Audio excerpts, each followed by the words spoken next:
Welcome to Small Spark Theory. This podcast is designed as a collection of thoughts, ideas, and practical tips on using marginal gains to help your agency new business endeavours.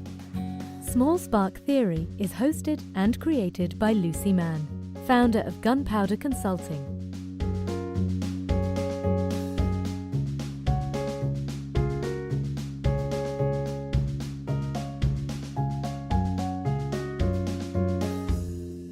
Welcome back to our July episode. We are back in the pod in White City. We liked it so much we've come back. We're back. We are. It's actually a fantastic place. If anybody who's listening to this is interested in doing a podcast, come to White City and have a look at this brilliant recording pod. It's free for public use, and I think you can have up to 5 episodes for free. It's a brilliant project by Deanne & Co. and White City Place. It's going to be a bit of a come down going back to recording back at Studio Narnia. Never. With the clothes rail and the cardboard boxes up at the window. But never mind. Izzy and I are going to be talking in this episode about how to make the most of events in your marketing plan to support your new business activity. Yes, we are.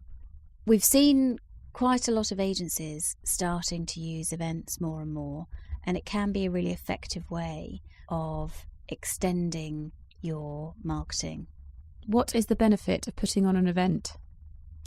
Well, first of all, getting clients and potentially prospects in a room together is a really good way of building relationships. We've talked before about the new business equation and how the old way of building relationships, we talked about back in the kind of Mad Men days and even through to the kind of 80s and 90s was very much a linear process. So finding a way to initially contact through kind of mailing or calling, and then a bit of corporate entertainment. Now, certainly the 2008 recession put paid, I think, to the last vestiges of the wining and dining culture, which quite frankly this industry has been really well known for. But in its place actually is a real opportunity to entertain clients and prospects on a more intellectual level. So rather than the incessant lunching, if we can put together events that feed their minds and not just their bellies, then actually that can work really well. And many agencies are already investing in thought leadership as a way to showcase their expertise and to own the conversation on a particular subject. So events really are just a natural extension of that thought leadership activity, and a really, really effective way to engage clients and prospects in the conversation rather than just broadcasting content out to them. Let's get them in a room together. Let's continue the conversation together.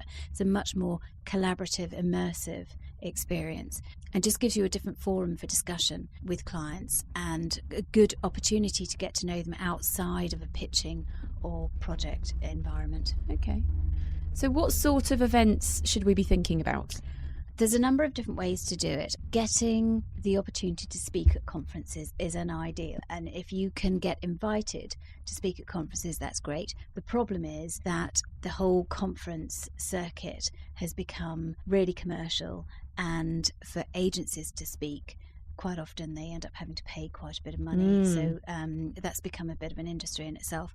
Finding those opportunities can be quite difficult. So in the meantime, what you can do is host your own events. Either you can put on something where people from your agency are speaking using the content that you've already created. So it might be that you've put together a white paper on consumer insights in a particular kind of sector or a particular demographic and their behaviours. It might be that you have a particular understanding of a certain technology or design trend. So whatever it is that is your thought leadership topic, you could put together an event based on that and use people from your agency who can get up and talk about it, share some of the insights. Would you ever be worried that could come across as maybe being too salesy? Or is it just wise to not make it all about you? Yeah, I think if you can use examples of best practice and make it a learning environment rather than a sales environment, that has to be the focus. It's about sharing knowledge rather than selling. The fact that people are in a room with you It's about relationship building rather than a hard sell. We can make sure that all the mechanics are in place around that to make sure that you make the most of the opportunity, that all the follow-up is there, that they come away with a good impression. But the idea is that it's not a hard sell environment. If you haven't got people in your agency who are comfortable getting up and talking, bringing in guest speakers can be a really valuable way of doing it, as long as you are still the host and seem to be owning the conversation. You're the reason they're all there. Exactly. And if you are introducing some really interesting speakers on a particular subject, then you will still get the benefit from hosting that conversation. So that's one way of doing it. And those types of events you can think of, depending on your venue, you can either host them in your offices or you can hire a venue to do that. And that can be anything from upwards of 20 people to 50 or 60 people, and that can work really well. Alternatively, you can do something on a smaller scale, which is more of a round table. And that can work really well if you do, for example, a private dining event and you have between 10 and 20 people.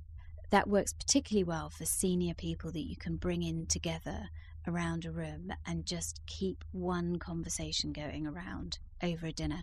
And that can be really worthwhile and quite cost effective to really get some traction with some senior people. And it's a good way of building credibility and building relationships.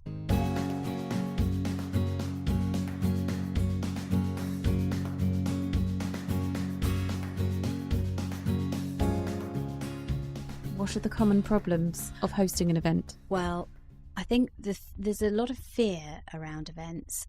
I can remember one of my clients 2 years ago when we started writing the marketing plan, and they had so much brilliant content and a real point of difference. So it seemed an obvious fit that they would start hosting events, but they were absolutely terrified about the idea and said, we're not going to do it. We're absolutely not going to do it. And it was simply that they were worried that people weren't going to turn up.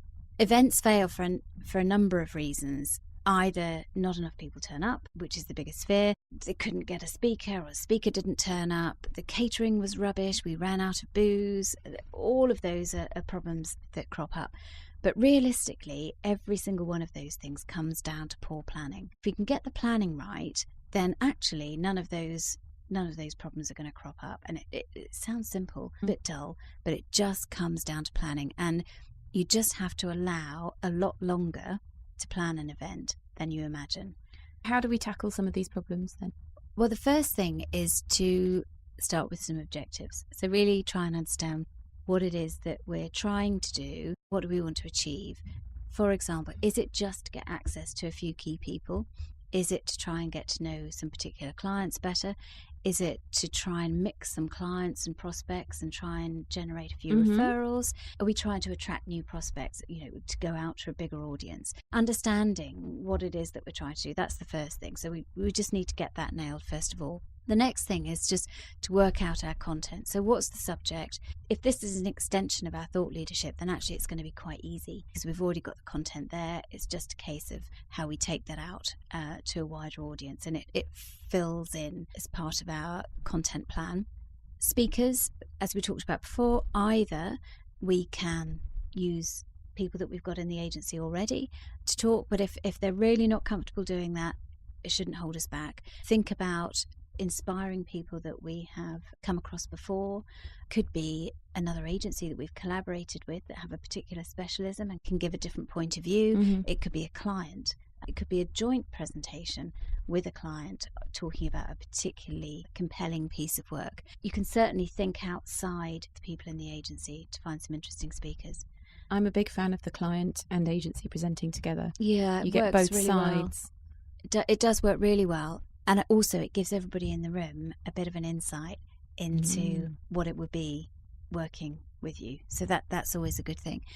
I've been to some really successful events that are less thought leadership based. So there's an agency that used to host a monthly event, but it was actually not about the industry. It wasn't about marketing. It wasn't about a design. They just brought some really interesting speakers from quite random fields. So there was a chap who wrote film scores who did a talk, a technologist called Layla Johnston, and a lady who did a talk all about the history of salt. Somebody else who'd researched and written a book about ancient folk songs. Now, they were really interesting events. They also used a drinks company who were sampling new spirits to run the bar. So a combination of exciting new cocktails and some really random speakers off topic, so not anything to do with marketing or design or digital, and it worked out to a really interesting event. A creative evening. Yeah, altogether. so conversation starters. They were real conversation starters and got the conversation going. And lots of those discussions that we had that evening, I've then gone on and referred to that evening again and again and again.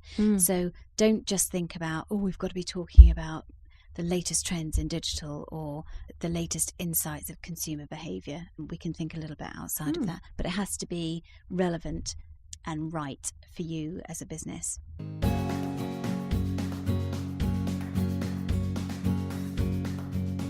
Let's start from the very beginning.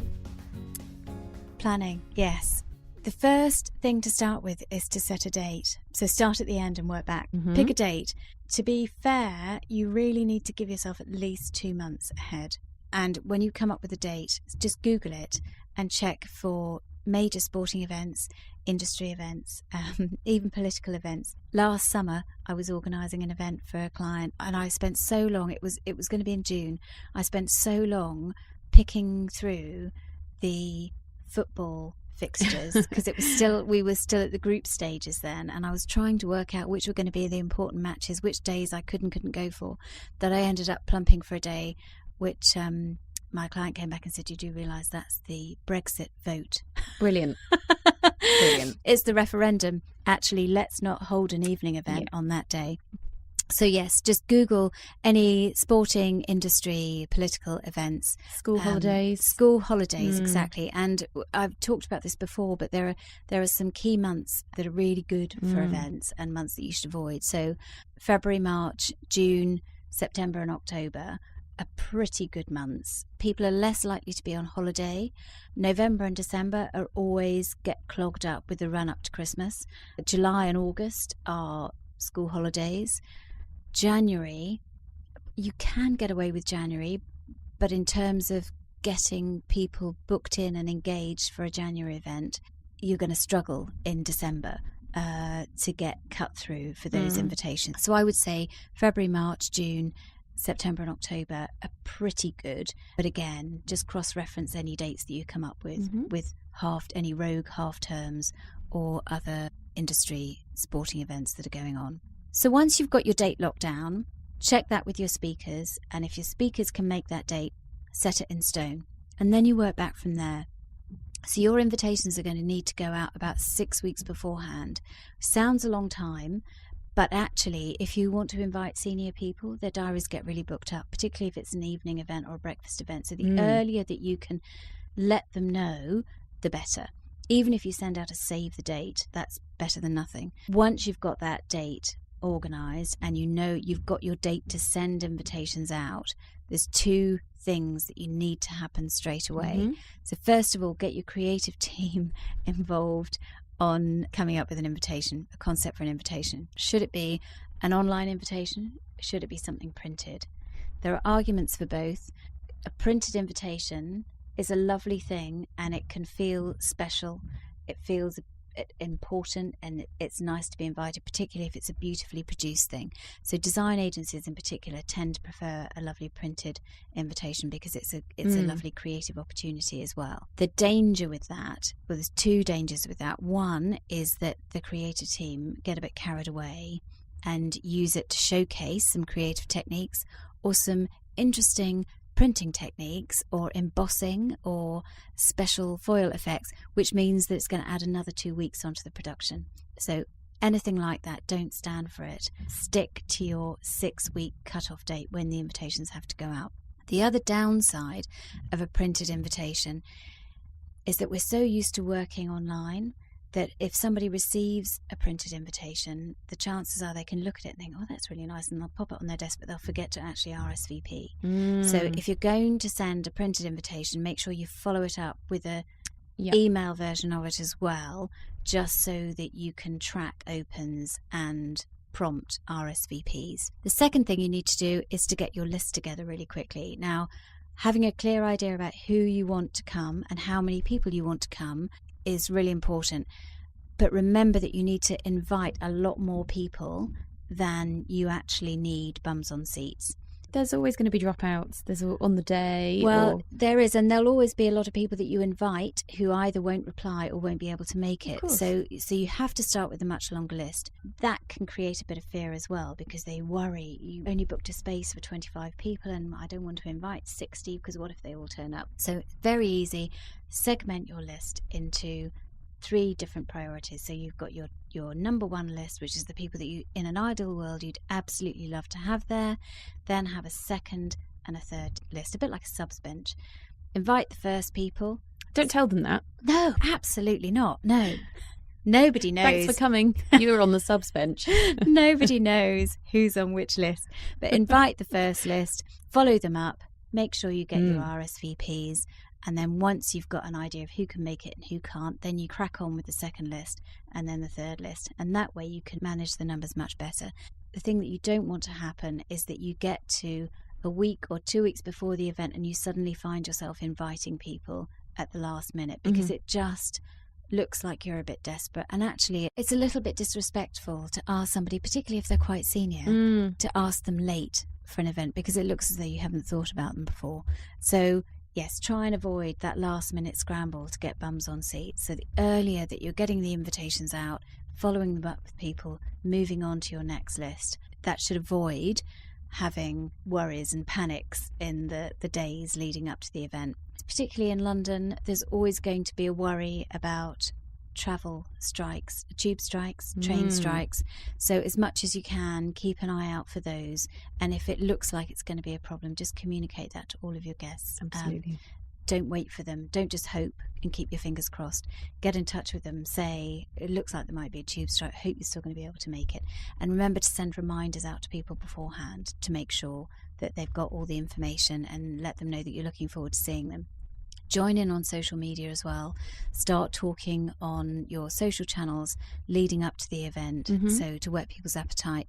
And also remember, the other thing you can think about doing is setting up an Eventbrite page. Eventbrite, particularly if it's a free event, you can use Eventbrite. You're not going to have to pay for it, but it does mean that you can track invitations, you can track how many people have opened the invitation, and it will also send out details of the location and a diary note that will go into their diary as well. So that's a great resource if you want to be able to use that. Any advice for the day itself? Yes. So the most important thing is making sure that any of the agency team that are going to be at the event are briefed and know exactly what they need to do. For a start, they'll need to be at the venue nice and early, ready to greet people. They'll need to know exactly who's coming. Unless it's one of those smaller, more intimate dinners, if you've got a more of an open event, I would always try and get a good mix of clients and prospects, because if you're inviting people that you haven't met before, you're likely to get a higher dropout rate, because they don't know you, and therefore they feel if it's a free event, they haven't met you before, there's less obligation to actually turn up. So if something crops up in the day and they think, oh gosh, it's the end of the day, it's been a really long day, I don't think I'm going to go. Whereas if you've got people that you know and have worked with before, you can guilt them into it. they're more likely to come, or if they can't make it, they're more likely to let you know. Having a mixture of the two is good. Make sure that everybody from the agency who's going to be attending has a list of who's coming. They know what they can talk to them about, and anybody that they haven't met before, we've checked them out on LinkedIn. We've got a photograph of them so we can recognise them and say hello. Make a decision beforehand whether or not you're going to use name badges. Some people like it, some people hate it. Work out what's right for you. What about documenting the event itself? Yes, video content is really, really popular now. It depends on the style of your content and your presentation and your thought leadership. Some events, we are very much a kind of Chatham House rules approach, and the conversation that goes on in the room is just in the room. Bear that in mind, and in that case you're probably not going to record the whole event, but you might want to take little bits of film and some stills that you can then combine into a short piece that you can use on social media. But if you are going to record other people speaking, particularly if people get involved in a Q&A, then you don't necessarily want to replicate that. But certainly filming it is a cheap and easy way to be able to then promote the event at a later date. Social media? Have somebody who's tasked with live tweeting through the event, if that's relevant for the kind of event. That can be really useful, and let people know on the night if they want to join in the conversation. Is there a particular hashtag, what the Wi-Fi code is? So encourage them to tweet through the event if they want to. That can be really useful, and that will help raise the profile on social media.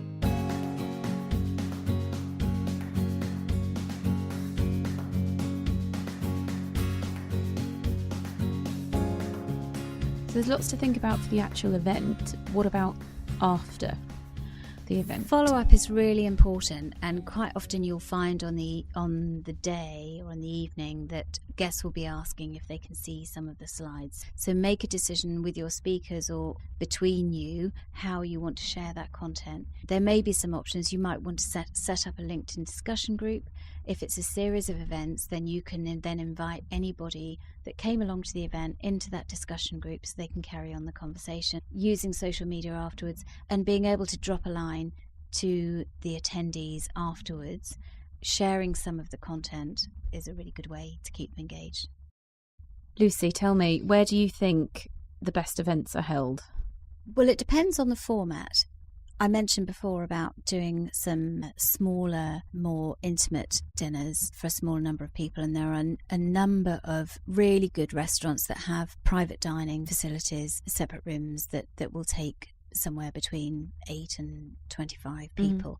And for most of those, you'll tend to either pay a cost per head, or there may be a small room charge on top of that, and perhaps a small fee for any AV equipment. But generally, you can probably in central London hold an event for 20 people for about £2,000. So you're looking at about £100 a head all in, if you want some senior clients and prospects in a room together. And if you've got 4 people from the agency and 16 guests, then actually probably that's quite a good way of spending that budget. And if you did that twice a year for £4,000, that's not bad. At the other end of the spectrum, some agencies have some space that they can use to host a more open show and tell type event that might just be drinks and a few nibbles, or it could be a breakfast event. So it doesn't have to be an evening event. When you're thinking about your venue, think about where your clients are. Are they in London? Are they spread everywhere? What kind of role are they in? Are they likely to be able to get into town in the morning? Is it going to be easier for them, or are they going to be able to come after work and then head out later on? Would you not recommend a lunch event? Lunches can be difficult. Again, it depends on your clients and prospects and where they are. Otherwise, getting to you and then getting away again Is often difficult. Could be difficult. In an ideal world, you want to be able to continue the conversation, and I think getting somebody there for lunchtime and then them getting away again could be a bit tricky. I would probably steer clear of lunch. Think about either a breakfast or an evening event. And for those, there are lots of free spaces in London, as well as good creative spaces where there's a small room hire fee.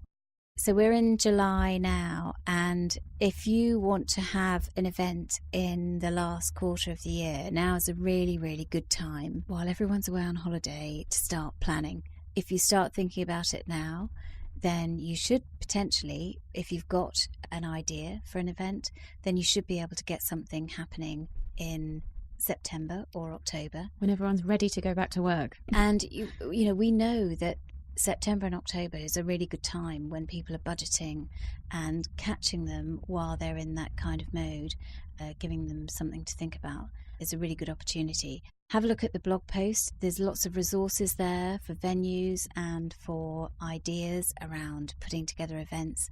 And of course, get in touch if you need some help, and join in the conversation on Twitter. This month we're going to be giving away a copy of Adam Grant's book, Give and Take. Simply join the conversation on Twitter using the hashtag #SmallSparkTheory. We'll pick a winner and get a copy straight to you in the post. Best of luck. Next month, we'll be joined by Robert Kelsey, best-selling author, productivity guru and PR agency founder. You have been listening to Small Spark Theory, a podcast by Gunpowder Consulting. Music is provided by JukeDeck, available via jukedeck.com. Small Spark Theory is hosted by Lucy Mann. The editor is Isabel Jarvis, and the podcast is produced by Rosanna Miles at makemypodcast.space. This episode was recorded at The Pod in White City Place. Visit gunpowderconsulting.com for more information and visit our blog there to download further podcasts. Join the conversation on Twitter at #GunpowderTweets #SmallSparkTheory. And if you like what you hear, head to iTunes and give us a star. Or 5. Thanks for listening.